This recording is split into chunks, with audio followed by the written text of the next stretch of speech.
Halo guys, kembali lagi di channel Devina Story. Kali ini aku akan menceritakan film yang berjudul My Cultivator Girlfriend, episode ke-7 dan ke-8. Bagi yang penasaran, simak ya. Setelah mendapatkan hadiah dari Ying Xiong, kini Muzi berjalan pergi disusul dengan Ying Xiong. Saat sedang berjalan, tiba-tiba saja mereka melihat Ryu. Karena Ying Xiong memiliki kekuatan yang overpower, ia pun bisa merasakan apa yang Ryu rasakan. Ryu sama sekali seperti Ying Xiong, yang mana ia selalu sendiri dan merasa kesepian. Karena merasa kasihan, Ying Xiong menghampiri Ryu. Ryu kaget karena tiba-tiba saja Ying Xiong menyusul dia. Ternyata Ying Xiong menyusul Ryu untuk mengajak berteman. 我们做个朋友吧。 Namun karena Ryu sudah kesal dengan Ying Xiong, ia menolak permintaan pertemanan tersebut. Karena Ying Xiong termasuk dalam daftar orang yang ingin ia bunuh, termasuk Muzi. Dan sekarang Ying Xiong malah ingin berteman dengannya. Ying Xiong mengatakan jika saat ini ia melindungi Ryu. Namun lagi-lagi Ryu malah menganggap jika Ying Xiong ini hanya memprovokasi Ryu supaya bisa bermusuhan dengan Muzi. Di sini Ying Xiong menjelaskan jika saat ini ia sudah masuk di dalam dunia spiritual Muzi. Kehidupan Muzi sangat berat karena membawa beban balas dendam keluarganya. Kini Muzi juga hidup sendiri di dunia yang sangat kejam dan dingin ini.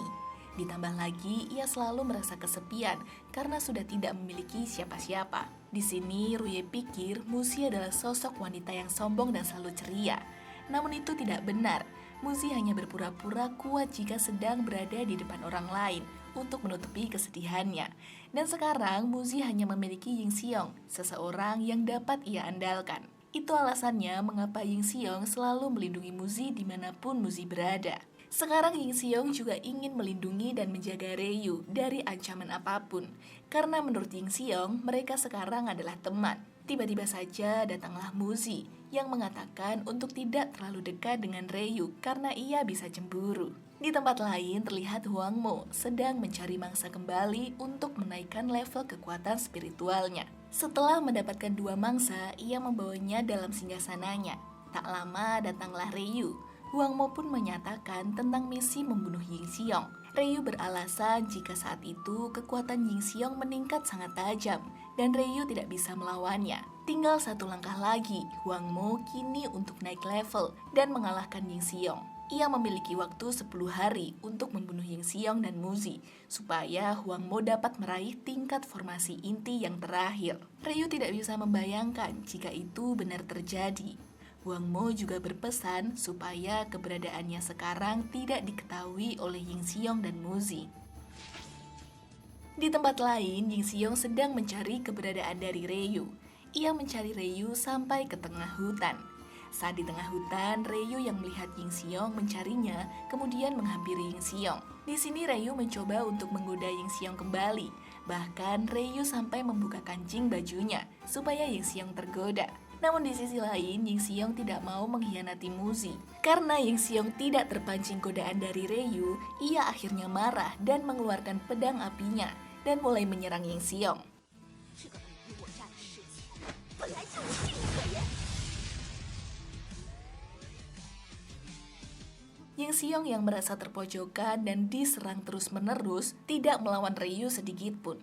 Karena Ying Xiong tidak akan mau bertarung dengan temannya sendiri. Ryu yang semakin kesal akhirnya mulai menusukkan pedang apinya ke tubuh Ying Xiong. Namun tiba-tiba saja pedang api itu hilang sekejap. Ying Xiong mengatakan jika ia tidak melawan Ryu dan tidak mengeluarkan roh spiritualnya. Karena roh spiritual yang sebenarnya itu untuk melindungi Ryu. Ryu yang terharu mendengar perkataan dari Ying Xiong akhirnya luluh. Dan tiba-tiba saja saat kejadian itu Muzi melihat mereka. Muzi berpikir Ying Xiong sudah berselingkuh dengan Ryu. Muzi juga mengatakan jika Ryu harus berterima kasih kepadanya karena berkat dia ia tak jadi dibunuh. Di sini Ryu juga menjelaskan jika suatu saat mereka juga akan terbunuh oleh gurunya sendiri atau ia sendiri yang akan membunuh mereka. Ryu juga mengatakan jika saat ini keberadaan Muzi dan Ying Xiong sudah dicurigai oleh oleh banyak penyihir karena ulah mereka sendiri yang selalu menunjukkan kekuatan. Guru Ryu kini juga sudah mencapai formasi inti tingkat menengah, dan setelah melewati itu mereka bertiga juga akan dibunuh untuk meningkatkan kekuatan spiritual. Ryu kemudian menceritakan kisah masa lalunya. Saat itu Ryu memiliki keluarga yang sangat harmonis dan sangat menyayangi Ryu. Namun di sisi lain teman-teman Ryu selalu menghina Ryu karena Ryu ini dianggap sebagai monster. Di desanya, ia bahkan tidak memiliki teman sama sekali. Saat itu, Ryu sedang berjalan ke tengah hutan dan masuk ke dalam sebuah gua.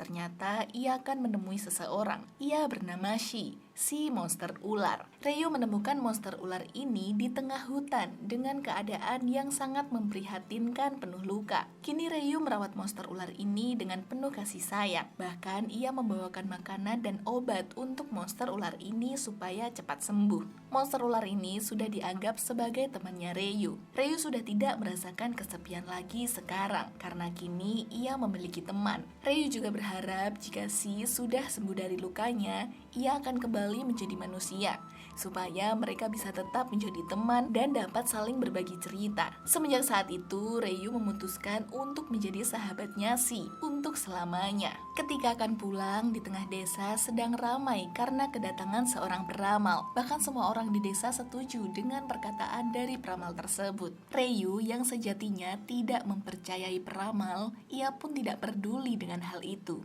Ia tetap melanjutkan perjalanan pulang. Saat itu juga sang peramal melihat sosok Ryu dan mengatakan jika Ryu ini memiliki tubuh yang bagus jika mengasah kultivasinya. Ryu juga memiliki kekuatan dari dalam dirinya, namun ia tidak mau menunjukkan dan tidak mau berlatih. Tiba-tiba saja peramal tersebut mengatakan untuk menjauhi monster ular, atau nanti malam Ryu akan kehilangan segalanya. Ryu yang sejatinya tidak mempercayai peramal, ia pun menghampiri monster ular karena cuman ialah teman satu-satunya dalam hidupnya. Namun saat sampai di dalam mulut gua, ia tidak melihat sosok monster ular.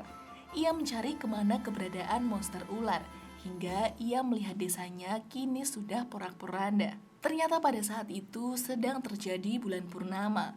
Mau bagaimanapun, Shi monster ular ini sejatinya memang monster ular yang ganas. Ketika bulan purnama tiba, ia akan lebih ganas dan akan mencari mangsa untuk ia makan. Ia membunuh seluruh penduduk desa dan mengambil darahnya untuk dimakan. Bahkan orang tua Ryu tak luput menjadi korban si monster ular. Sang peramal juga menjadi korban dari keganasan monster ular. Saat masih sekarat, ia memberitahukan Ryu jika monster ular kabur ke arah hutan. Air mata Ryu sudah tidak bisa ditahan lagi melihat orang tua dan desanya kini sudah hancur akibat dari ulahnya. Karena mulai marah, Ryu pergi ke hutan untuk membunuh monster ular. Tiba-tiba saja saat di depan gua, ia bertemu dengan sosok laki-laki tua. Ialah Huangmo. Huangmo memberikan pesan kepada Ryu jika saat ini monster ular sedang menjadi sangat ganas dan Ryu sebenarnya bukan tandingannya. Karena Ryu ini keras kepala, ingin membunuh monster ular, akhirnya Huangmo memberikan Ryu sebuah pedang api sebagai bekal senjata Ryu. Tak mau menunggu lama, Ryu langsung bergegas mencari keberadaan monster ular. Ia pun mengikuti jejak monster ular.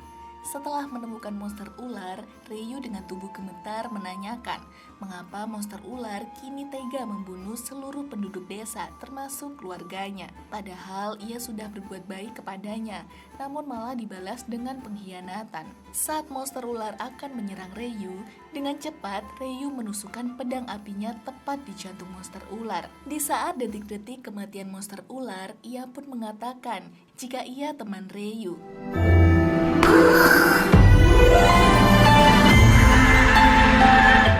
Seketika air mata Ryu keluar mengingat kenangan kebersamaan bersama dengan monster ular. Ternyata Shi juga menganggap Ryu sebagai temannya, walaupun Shi ini tidak bisa berbicara. Ryu yang telah membunuh temannya sendiri kemudian kembali menemui Huangmo.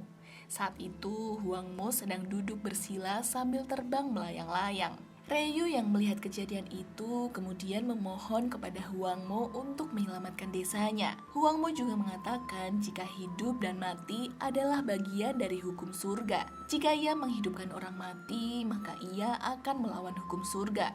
Huang Mo pun tidak bisa melakukannya. Ryu yang saat ini kehilangan segalanya, kini yang tersisa hanyalah luka di hati yang akan terus membekas. Saat itu juga Huang Mo menawarkan Ryu untuk menjadi muridnya. Huang Mo menjanjikan jika ia bergabung dengannya, ia tidak akan merasakan sakit hati lagi.